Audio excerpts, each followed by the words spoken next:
Nah, jadi sederhananya gini. Kalau di bisnis konvensional, kita harus melakukan banyak hal. Mulai dari kulaan barang, promosi, posting-posting, kan gitu ya. Tagging sampai kirim barang. Nah, di Metaverse itu sederhananya ini. Masih mau duit kan? Pasti semua orang masih mau ya. Nah, mau cari yang mau dapat duit dengan cara yang sulit atau yang gampang? Gampang. Nah, gampangnya seperti apa kan gitu? Gampangnya kita cukup siapkan modal sekali seumur hidup, jualan 2 kali saja. Ingat ya, jualan cuma 2 kali. Kalau mereka bilang kita mau bandingkan dengan bisnis apapun, yang namanya jualan, selama kita mau dapat keuntungan, selamanya kita akan jualan. Nah, di Metaverse, kita hanya cukup jualan 2 kali saja. Oke, contoh nih. Misalkan kita bentuk komitmen dengan masing-masing 2 orang ya. Kita ambil contoh yang istilahnya modal yang paling terjangkau ya, dengan modal 655 ya, 655. Nah, pada saat saya join, saya bersepakat dengan 2 teman saya. Itu harus mereka juga sama-sama jualan 2. Saya misalkan dengan Mbak siapa namanya? Mbak Tripa. Ibunya? Bu Sumiati ya. Oke, saya sepakat dengan kita bertiga. Itu semua jualan cuma 2. Kan gitu ya.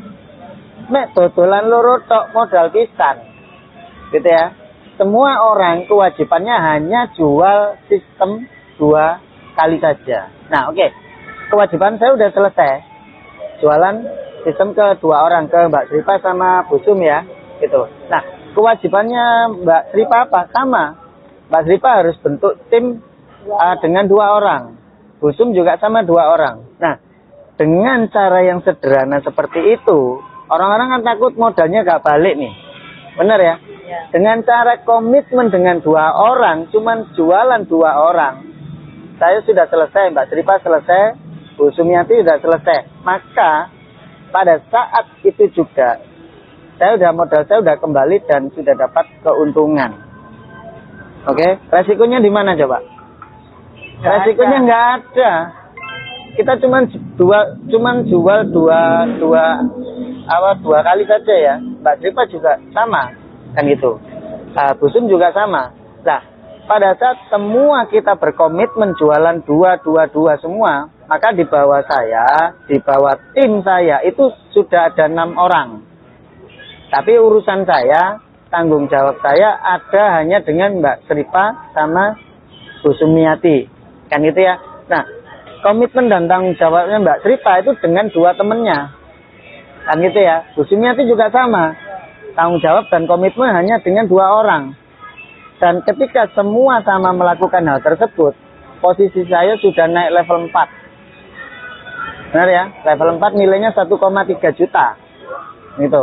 Wes modal sudah balik, saya dapat keuntungan $10 plus dapat keuntungan aset sistem bisnis ini senilai 1,3 juta. Pakai bayar lagi enggak? Enggak pakai. Jadi resikonya apa di sini? Resikonya kita enggak tahu tiba-tiba dapat dolar. Kan gitu. Ya. Dan ketika posisi 6 ini melakukan hal yang sama, di level 4 saya terisi 6 semua, karena di bawah saya kan ada 6, termasuk timnya Mbak Tripa sama Bu Sumiati ya. Posisi saya di level 4-nya full 6, dan saya naik level 5. Level 5 berapa nih nilainya? 2,6. Ya, 2,7 ya. Perlu bayar lagi nggak saya? Nggak perlu ya. Wow. Saya udah dapat keuntungan nilai aset bisnis saya di level 5 itu 2,7 juta. Dan posisi di level 4 saya, itu saya dapat lagi $40. Nah gitu ya. Dan ketika 6 orang di bawah saya juga naik ke level 5, saya akan naik level 6. Di level 5 saya dapat, istilahnya dapat bonus lagi $80. Begitu seterusnya. Ingat ya, caranya gimana? Modal sekali, jualan 2 kali aja. Kan gitu. Nah, jadi cara sederhananya seperti itu. Jadi sistem ini mempermudah kita. Kan gitu. Ya, dari sini teman-teman nangkep ya. Paham ya? Ada yang ditanyakan lagi, mungkin barangkali kurang jelas.